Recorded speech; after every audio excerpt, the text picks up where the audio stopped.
This is the Women's Hockey Life Podcast.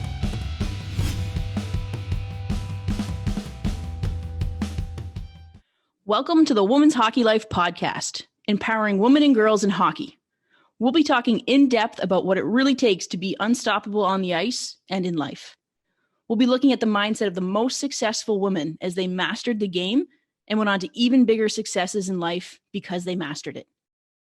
This podcast is brought to you by our friends over at the Hockey News and Sports Illustrated. Go to thn.com/deal to subscribe to their magazine today. She is a native of Cleveland, Ohio, only to then move to upstate New York to attend the Northwood School for her high school years. She went on to have an incredible career on the blue line with the Boston College Eagles, where she earned Hockey East Defensive Player of the Year, All-American honors, and was even a nominee for the Patty Kazmaier Award in 2012. She's won the Clarkson Cup, the Isabel Cup, and even played in Switzerland for HC Lugano before returning back home. The glass ceiling is the new floor with our guest today, as she recently became the first Black female pro scout for the Los Angeles Kings and the second ever pro scout in the NHL. She's been featured on the cover of USA Hockey's magazine, and honestly, the list goes on. Blake Bolden, welcome to the show. Nice. What's up, girl? You crushed that.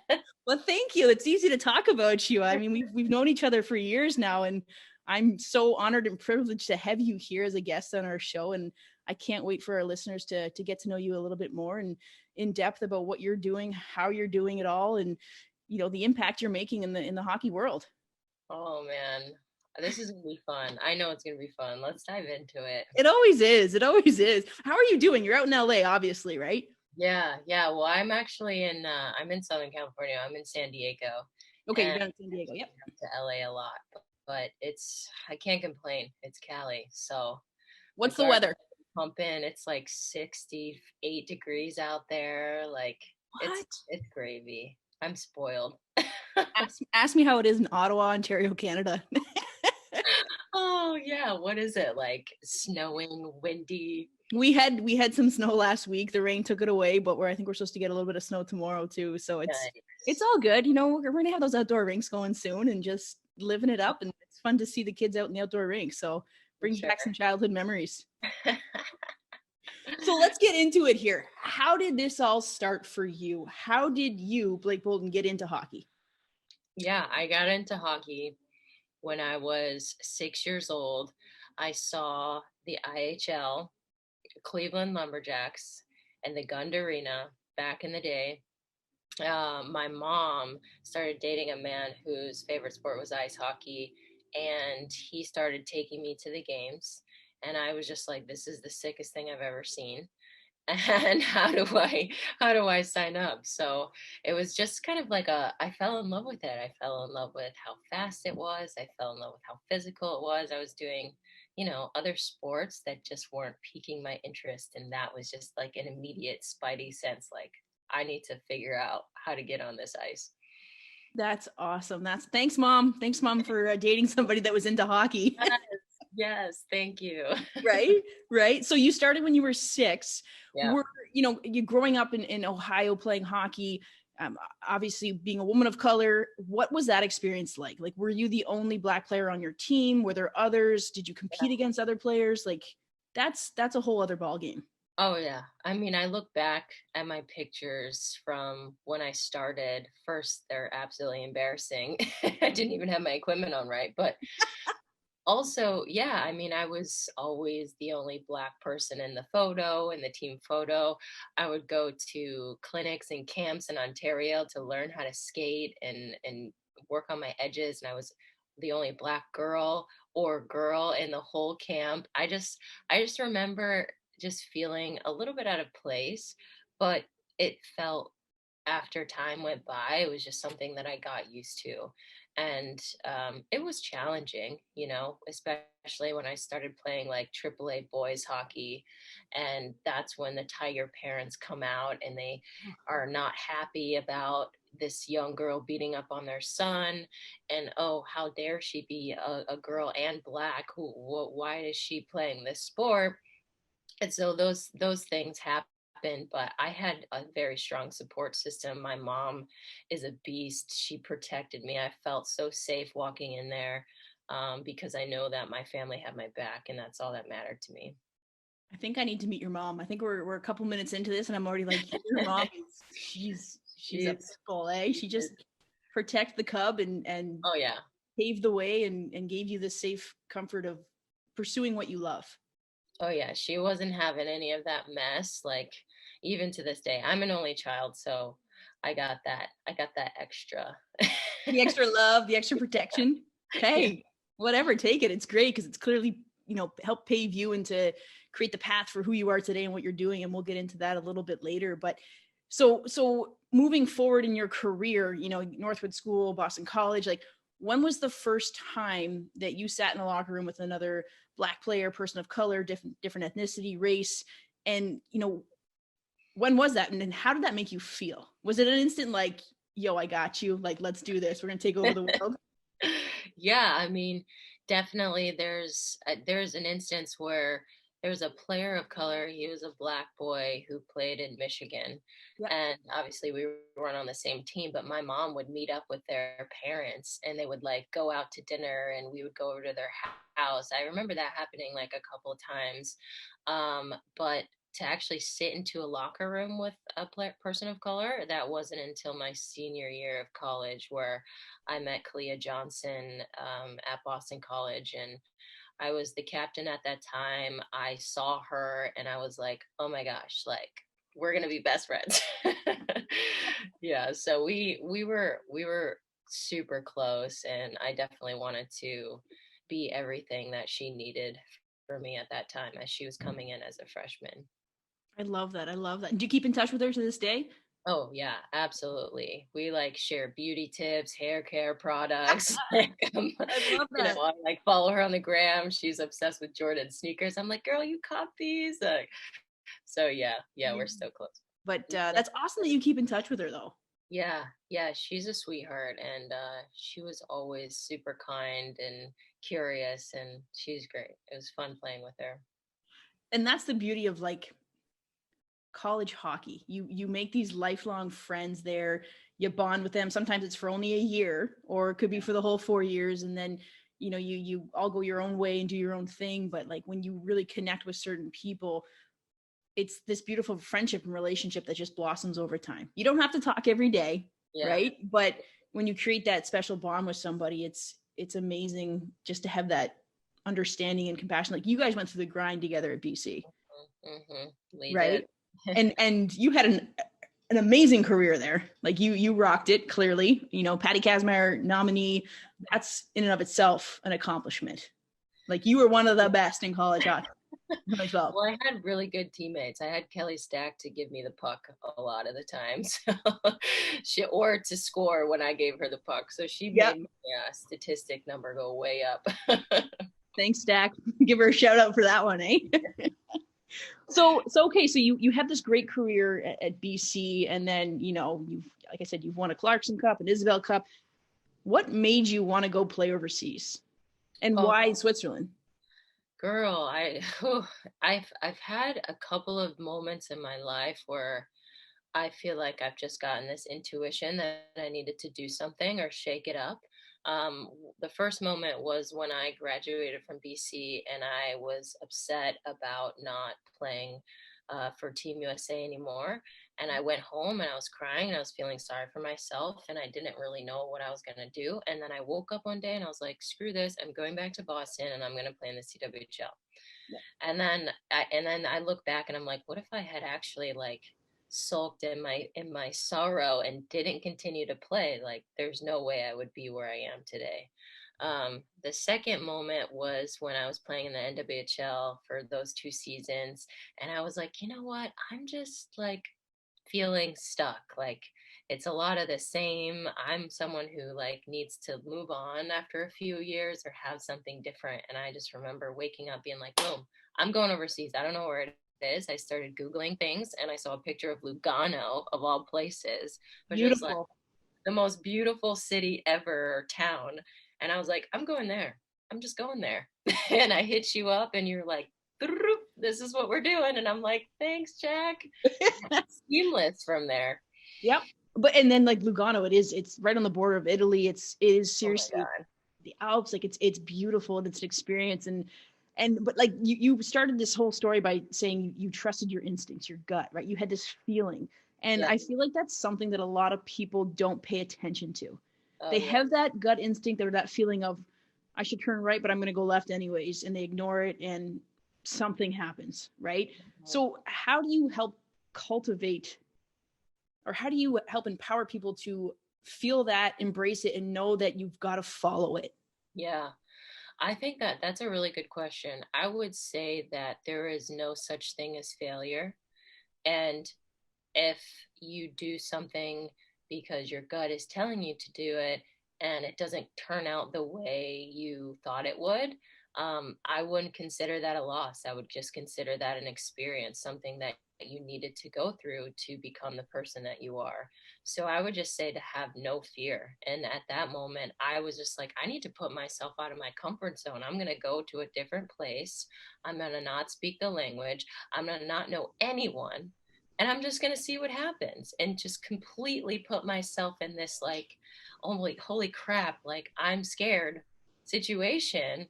And I had one of the best times in my life with great friends who have actually visited from Switzerland to California to spend time with me. And I still talk to them to this day. So it's all worth it, man. You just got to send it.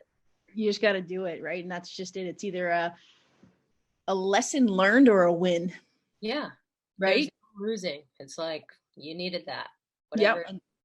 And that's just with you. Like you have this growth mindset. You have this, it's a challenge, but I'm going to figure out an answer. I'm going to get resourceful and find a solution because my gut keeps telling me to do this, that, and the other.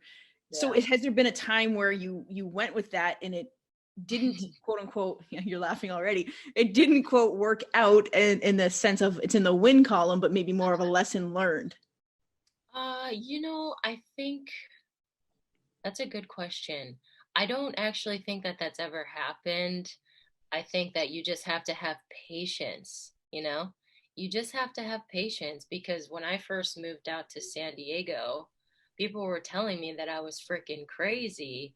Like, why are you going out to San Diego? There's no hockey there. And as I told you before, I just don't like feeling stuck, and I just have to keep it moving. So I went to San Diego to be with my partner.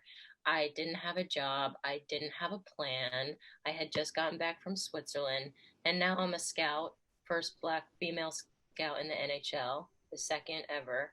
And if I had just stayed in Boston in my comfort zone, what would have happened? I would have just been doing the same thing.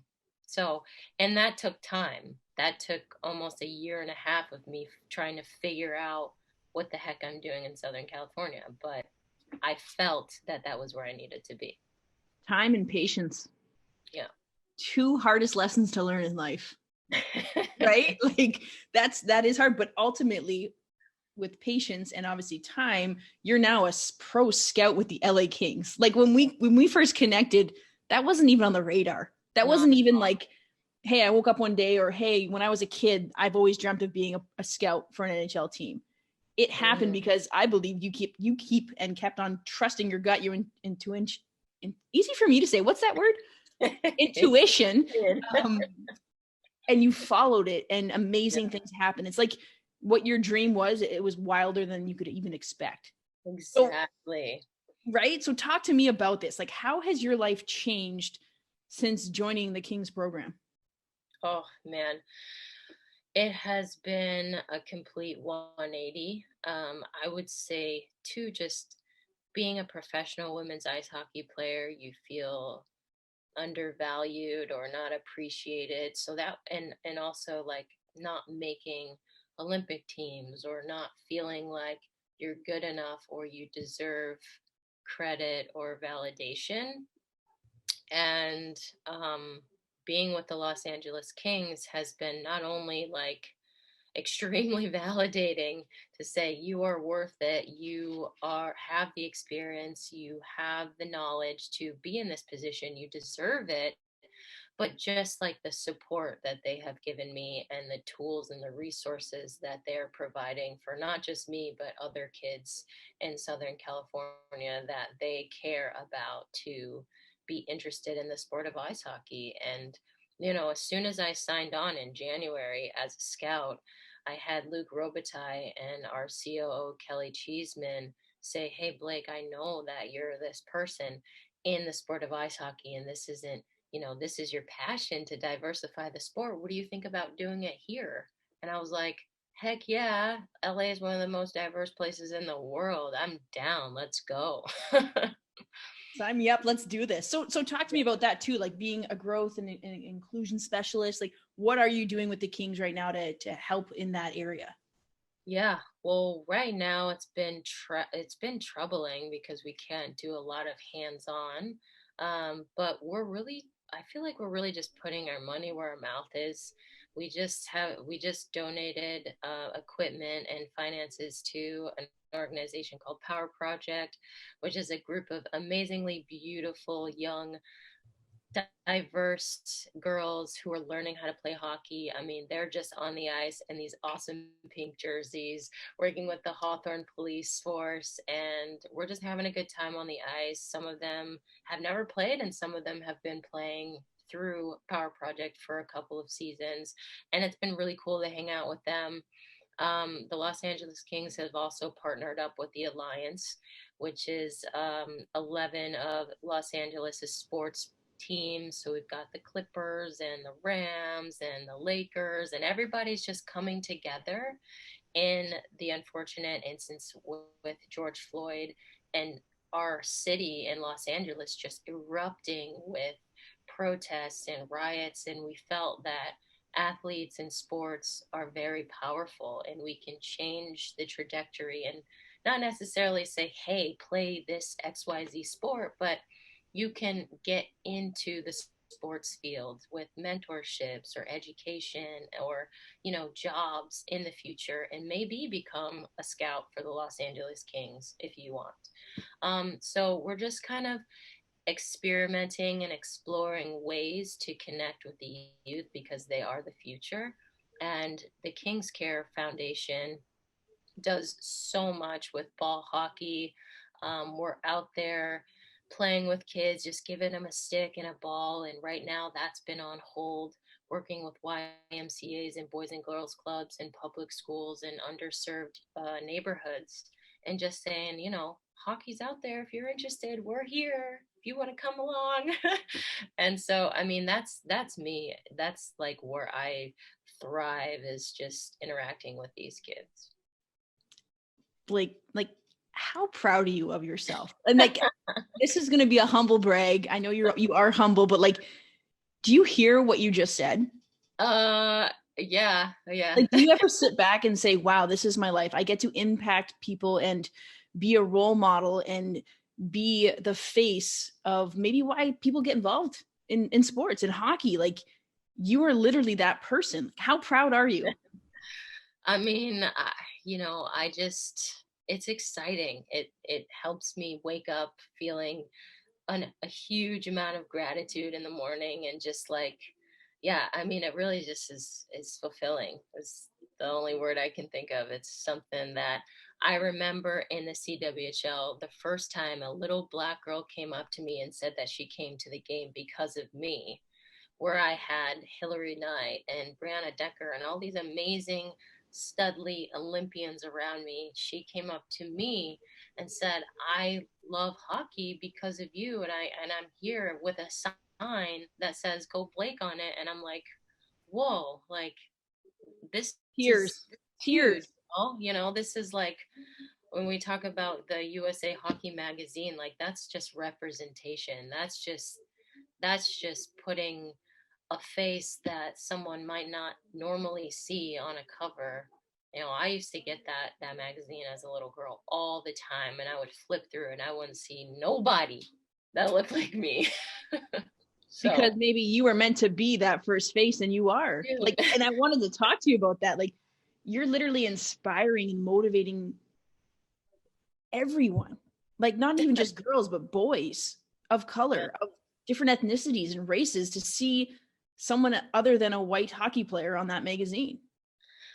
Yeah, I mean, it's just such a privilege. Like, I want to thank my mom for making me and the time that she did, so it could all align the way it has. So yeah, I mean, I have nothing to say about that, but just to give my all, and that's all we can do. And it's Giving Tuesday today. I Holy. was just gonna say, yeah, hey, this universe is a funny way of working things out. And I Sure. know you know what I'm talking about. Yeah. Yep. Absolutely. So I don't know if you've noticed, but I've stuttered a couple times in the sense of yeah, I mean, if anyone knows me, I stutter all the time in the sense of any sayings or expressions I'm horrible with. So I'm brutal with that. I don't understand a lot of them, but more so on a serious note of, how do you address, like, would you like to be referenced as a Black woman, a woman of color? Like, I'm a white woman from a small town just south of Ottawa. Like, Yeah. this is all new to me. And I took the pledge with the Black Girls Hockey Club of getting uncomfortable. So Yeah. this is me getting uncomfortable. And there may be people listening to this that are going to like chastise me or whatever, but I want to ask the question because what's that? They're saying, Jack, what are you talking about? Literally. But at the same time, like, I want to ask the question because I know I'm not the only one that has it, is how do I reference you or people of color or Black women? Like, is there a right way? Yeah, there's definitely a right way. And I think the number one way is your intention behind the reference. For Yeah. me, I'm proud of being a person or a woman of color. I'm proud to be Black. I think personally, I prefer a woman of color because I'm proud of my melanin. I think it's beautiful. But yeah, I think people have, like we talked before, people have their preferences, but none of those things offend me whatsoever. When you get to the derogatory slurs, and that's when it's like, all right, well, now we need to put you in your place, or not you, but we need to 100%. stop this because that's just unacceptable. And this isn't even just about being Black. This is about being LGBTQ plus. It's about all the other things that we're human, and we just want to be seen and appreciated and recognized for our differences. Yep. No, I appreciate you being even open to answer that question for me, and myself being a lesbian, being gay, like, it's not it's a part of who I am, and I'm proud of it, Yeah. and I'm never going to shy away from it. And I will put someone in their place if oh, what's your husband do? Well, I don't have one. Yeah. Like, I'm not going to make believe like that doesn't exist. And if that makes the other person uncomfortable, well, that's on them to figure out and deal with, right? But I just wanted to have the open conversation again, just to, I guess the best answer is just to ask. Yeah, absolutely. Because And the intention behind it, like you said, like, I'm asking so that I don't offend you. right. Right? Yep. Absolutely. Glad we got that resolved. Check. I love it. I love that. Awesome. So just kind of staying on that topic, and what you were talking about with the Kings and everything you're doing within the organization and the communities, the surrounding communities, what else do you believe the hockey community as a whole can be doing within the realm of diversity and inclusion? Like, like, even like, look at us with Women's Hockey Life, like, what else could we be doing to help? Or youth organizations, the college level, the pro level, like, what else can we do? I get that question a lot, and I think it's something that's not necessarily going to be a snap of a finger. It's a collective consciousness of building up voices that have been suppressed for a long period of time. And I think with the death or murder of George Floyd, we've all been forced to reassess how we live and how we think and our perception. Everything froze, even with the corona. So I think it's very important for us to support one another, just everybody supporting one another, men supporting the women giving, support from the men, and supporting each other, and not battling or fighting, or just being more together. I think that is more powerful than any sort of separation. And I will always say that. um, I think too, to identify who you are as a person, and really try to work on yourself so you can be your best version of yourself for everyone else. um, so when you get all that figured out, I think everybody can just like vibe on a good wavelength, and we'll be good. But it's all about togetherness. It's not about Yes. black or white. It's about, let's just support each other, and I let's totally agree. recognize each other's differences and bring it up. And have conversations about it like we're doing right now. We're Yeah, different. We're the same. Like exactly. at the end of the day, we're both talking right now because we love hockey. That's Absolutely. why we're here. Yeah, And like you said, self-awareness is huge. And once you know who you are, you can then go out and help others, absolutely. support others, and bring others up. And I think that's so monumental, but a lot of people don't want to put the time in and the effort into to figure out who they are. Well, it Right. takes a long time. Like me being in this sport, and I have definitely conformed many different ways, many different times, and felt uncomfortable trying to figure out who the heck I wanted to be as a person. I think everybody kind of goes through that. So, Yes. with me and this feeling like an outlier at times, it was uncomfortable, and you just gotta accept it. I agree. And that's part of the process. Like you said, time, patience, you'll figure out who you are based on the experiences you have and what you go through. And at the end of the day, I think what you're saying, and correct me if I'm wrong though, is be a good person.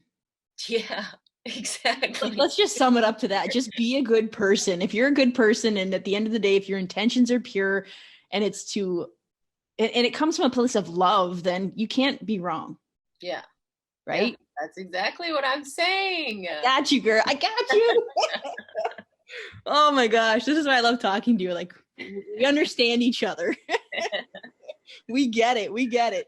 Okay, Yeah, so I'm gonna kind of segue into a whole other different topic here. And this is a little bit selfish for okay. me, but I'm gonna ask anyways. I obviously we've connected years ago and been following you on Instagram. You can cook Yeah, and it's vegan yeah. and it's healthy, it's all greens. Like I look at you and I'm like, can I hire you to come cook for me? Like, is that something you Honestly, do? Like, that was like if I'm not sitting here being a scout, I would have probably found some culinary passions for my occupation. where did that come from? Oh, where did it come from? I think honestly, like I just decided to spice it up. Like, if you're gonna eat every day, you might as well enjoy that. So, Touche. um, for me too, like I noticed that when I would eat dairy or grease or things that aren't healthy for me personally, I would feel tired. My face would break out, like, and so me and my partner, we were just like experimenting with a ton of things and reading. He's a strength and conditioning coach, guru, Yeah, spiritual gangster, all of that. love him. I Um, follow him and too. he, and he was like, "Hey, let's just try to be vegan." And he's so extreme and cutthroat. He's like, "We're not gonna just like do meatless Mondays. We're just doing it." And I was like, "Okay, well, he's huge, and he needs protein, and I need protein." And so I just started like experimenting, and I had a garden. I'm in California. I can garden year round, Yeah. like organic foods. That I mean, Cali is just so like everybody wants to be healthy out here. So it's just very easy to find that lifestyle or niche here. But I just went for it. You just go for it. You figure out what you like. I And like that during the that's your coronavirus, motto. I was like, yeah, you can't just like dip your toe in. You just gotta go for it. You just got to go all in, see if it works. If it doesn't, you tweak it and figure it out. And that's that. Exactly. I Exactly. love But it. I can hook you up with some recipes if you want. Well, I know you have a Yeah. book, that's like your top like 5, 6, 10 meals on your website and everything. And I'm like, I gotta do that. I gotta try experimenting a little bit more and Well, and figure that it's out. fun. Yeah, it's fun. It's cathartic. It's almost like you're meditating because you're just throwing some nice music and tunes and listen to the oil crack in the pot and just start. You know what I start? I start throwing onions in there. And Ooh, from the cooking of the onions being sauteed, like my creative juices start to go. That's I literally love that. how I cook. I'm like, okay, I have this, I have that, the onions, let's go. What's left in the fridge? What's in the pantry? We'll figure it Yeah, out. You yeah, know. yeah. I love Forces that. No. you to be creative. What's that? Sorry. I said it forces you to be creative. We have to, when you only have like 6 ingredients and none of them go together traditionally. Well, let's figure it Yeah, out, yeah. right? Mm-hmm. I'm sure that's how poutine was made. Not that that's healthy. I'm just saying. Exactly. Poutine. That I'm is sure. amazing. I'm sure there's a healthy version. You know, you could use like cauliflower and like I don't know. Look at you. See, you're inspiring me. There's so many ways. So And too, many I ways. discovered too, like with eggs and like all these things, there's a way to make this not as unhealthy, as you know what I'm trying to say. There's a I way to got make you. it better for you. Of course, I know what you're trying to say. We're like telepathic right here. It's Yeah. what it is. I love that. I love that. So you've done so much in your young life already. Like Oh, it's truly inspiring. And then we even like before we got on air, so to speak, we were just talking about the last time we spoke and how different both of our lives are. mhm. And just how do you manage that? How do you figure out, to devote what to what, prioritizing this, that, and the other. At the end of the day, you've accomplished a lot. What would you consider to be your greatest accomplishment to date? Oof. I'll give you 3. It doesn't Yeah. have to be 1. Okay. Greatest accomplishment. I feel like my personal greatest accomplishment has just been to find a level of appreciation and love for who I am as a person, because everybody goes through what they go through, and that ish can be challenging based off of, your family, where you grew up, the things that you've experienced. And I don't think I necessarily had it easy growing up. So I am finally at a place where I'm just like, oh, I love myself, man. Like, this is good. And that takes some time. So that's one.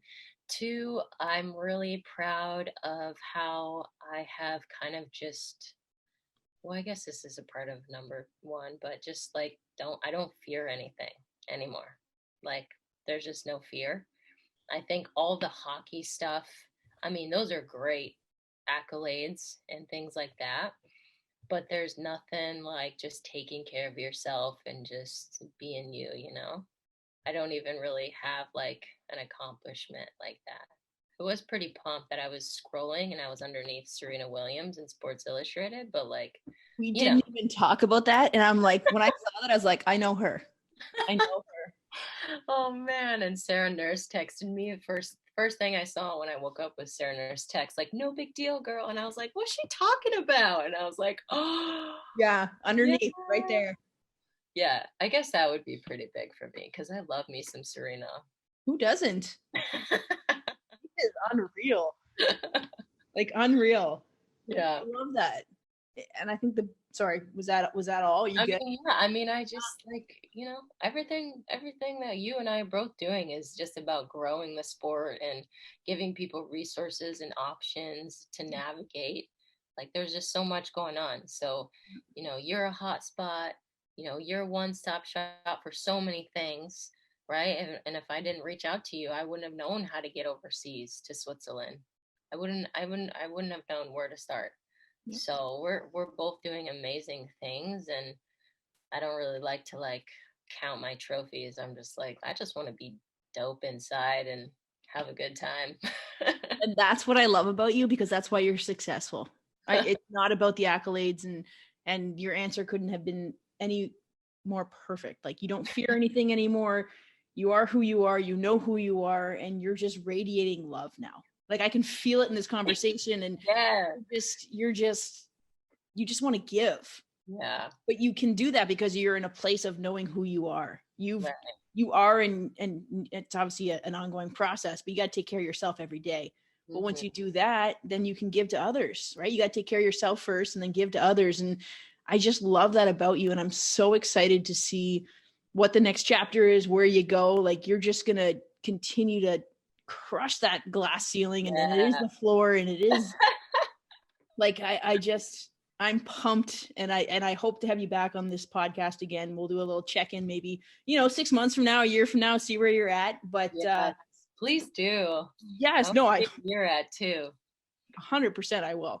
Before we wrap up with the last question, though, how can people find you? Where is Blake Bolden? Social media, website, what do you got? Yeah, I definitely have all of those. I have Sport Blake, which I don't, you know what? I think it's the craziest Insta handle, but it's grown on me. I kind of just like made it one day. Embrace it. Meh. Yep. So Sport Blake, Twitter, Instagram, and BlakeBolden.com. My email, you can contact me through that if you're really looking to reach out. But I'm easy to find. Really, I'm out here. I love it. I love it. You are. And I hope people that are listening embrace that. And if you want to reach out to her, please do. She's clearly amazing. If you haven't realized that from this conversation so far. But Blake, we're going to wrap up with the big question, which is, if you could go back to when you were a little girl, little Blake here, and tell yourself one thing, maybe I'll open it up to 3 for you, because I see that we like 1 to 3. Yeah, I love it. What would it be? Like, what would you tell that little Blake? Well, I would tell her not to conform.